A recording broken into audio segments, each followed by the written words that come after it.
Ես ուղղակի ուզում եմ իմանալ, սրանք անկեղծ ինչ պատիժ են ստանում։ Բաց խոսանք, բաց։ Սրանք երկիր են հանձնել։ Երկիր են հանձնել, չհաշված, ասում են 5000 խեք ասում։ Լավ առաջարկ ունենք մենք։ Ես գիտեմ Աննա Գրիգորյանի առաջարկը։ Այ Աննա Գրիգորյանի առաջարկը շատ դուրս եկավ։ Գիտեմ։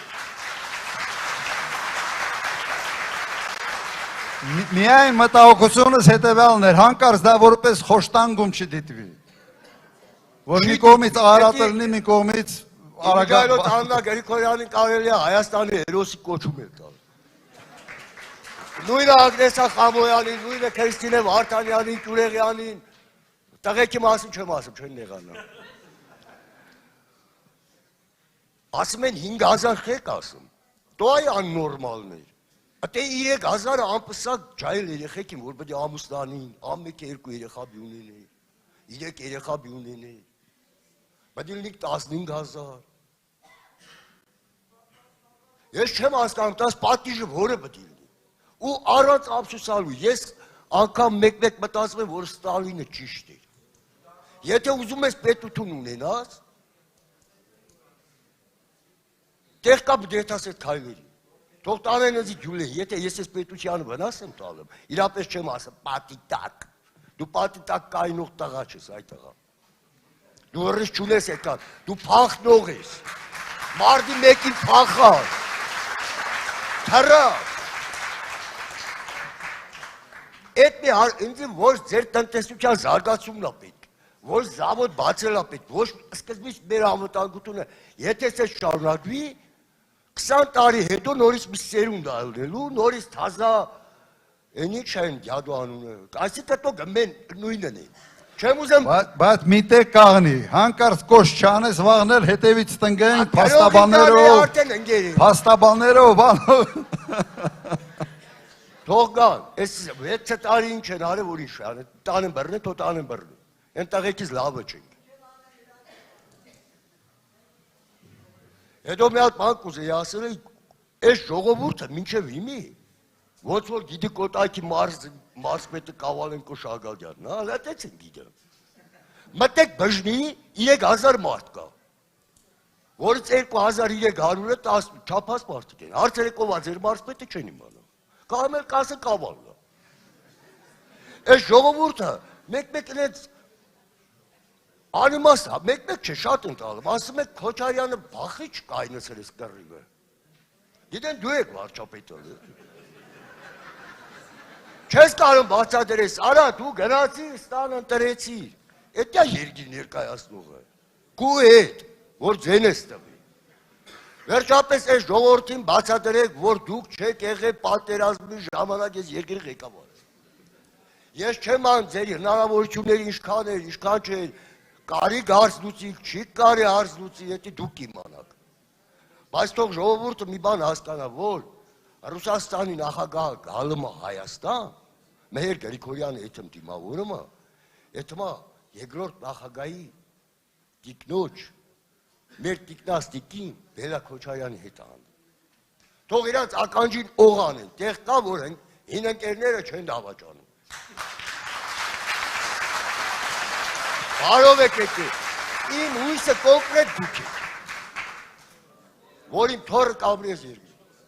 շնորհակալ եմ, են ձեր հարցի հետ էլ մի բան էլ ասեմ, կներես պարոն նախագահ, ձեր հարցի հետ կապված, որ կրթական ցենզուրնի, ես համոզված եմ, որ այդ ԿՊ-ականների մի 60-70%-ը բարձրագույն կրթություն կունենան այդ խորհրդարանում նստած,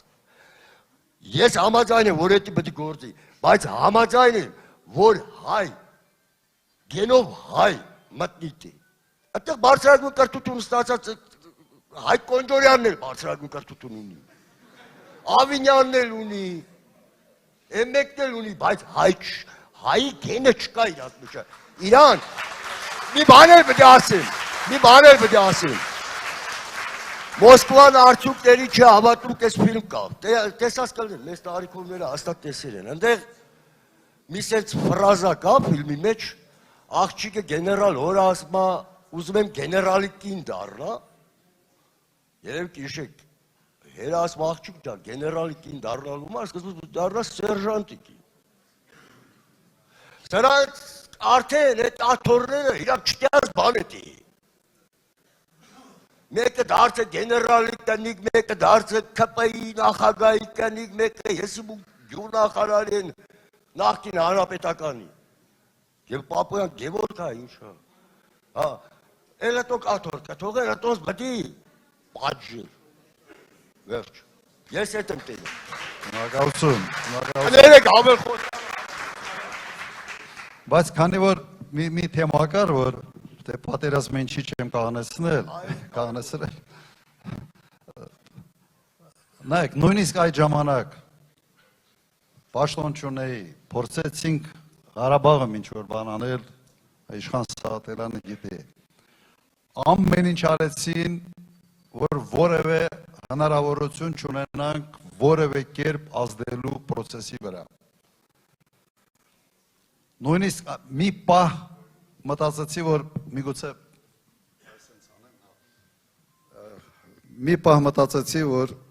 պետքա Մոսկվա թռնել եւ փորձել գործընկերներին համոզել, որ հնարավորինս արագ պատերազմը կաղնեցվի։ Ասեմ, երրորդ-չորրորդ օրը ինձ համար պարզ էր, որ այս կազմակերպվածության այնինչ կատարվում է, լավ բանով չի ավարտվելու։ Նույնիսկ այն ժամանակ դատարանի արգելք ունեի դուրս գնալու, դատավորից ստացել ենք դուրս թռնելու բան, երկիր բացակայելու թույլտվություն։ Բայց COVID-ի ժամանակ էր եւ առանց տեստերի հնարավոր չէր նույնիսկ ինքնաթիռ նստել։ Հանձնել եմ տեստը, լրիվ առողջ էի, որևէ պրոբլեմ չունեի եւ ստացել եմ պատասխան, որ ես ունեմ COVID այդ ժամանակ։ Գնել ենք այդ բան rapid տեստերը։ 4-5 հատ փորձել, բոլորը բացասական էր, COVID չունեի։ Նույնիսկ այդ ճանապարհով արել են ամեն ինչ, որ նույնիսկ իմ կապերով պատերազմը կաղնեցնելու հնարավորություն չունենամ։ Սա է, այ փաստը սա է։ Այդ օրերի հետ կապված, պարոն նախագահ, մի բան էլ կա, որ կուզեմ հիշեցնեմ, հոկտեմբերի 16-ին մենք հանդես եկանք ռազմաքաղաքական օպերատիվ շտաբ ստեղծելու առաջարկով, որի մեջ պատկերացնում ենք, որ ներառվեն բոլոր նախագահները, պաշտպանության նախարարները, արտգործնախարարները եւ ռազմաքաղաքական մի ղեկավարություն կարողանա պատերազմը վարել եւ առաջ տանալ, ու այս առաջարկը հրապարակային ա եղել, կա պաշտոնական, որը այս իշխանությունների կողմից մերժվեց, ասել է շատ կարևոր դրվագ, որ այս ընթացքում մոռացվել է, պաշտոնական հայտարարություն են կարել։ Այսինքն այդ օրերին օգնությունը մարդկանց փորձառու ճանապարհ անցած գալ համատեղ այդ ծանր պայմաններում պատասխանատվությունը ստանձնել այս իշխանության կողմից մերժվել։ Մենք վերջապես ես հասկանում եի, չէ, որ Ղարաբաղում էլ ուզում էի հանդիպեի Արայիկ Հարությունյանի հետ։ Մենք ասում էինք մտնենք, ամեն մեկս մի ուղղություն վերցնենք, ամեն ինչ անենք, որ չպարտվենք։ Ամեն ինչ արեցին, որ մենք որևէ հնարավորություն չունենանք, բայց այն ժամանակ հասկանում էինք, չէ, որ եթե մենք այդ պատասխանատվությունը ստանձնեինք եւ պարտվեինք, այդ կոշն ու կոլան մեր գլխին կջարդվեր, չէ։ Բայց չենք փախել պատասխանատվությունից, հակառակը, մենք մեր հոժար կամքով գնացել ենք, ասել ենք, եկել ենք, ինչ կարող ենք անել։ Մերժվեց սենց ամբողջությամբ։ Դեռ մի պաշտոնյա պատերազմի սկիզբն էր, մի պաշտոնյա չեմ ուզում իմ հանունը տալ, սենց հայտարարություն արել։ Այս ուզում եմ վերցնեմ, որ գիտեմ, որ հաղթելով ենք, որ հետո ասեն մենք ենք հաղթել։ Ամենայն լրջությամբ եմ ես դες ասում։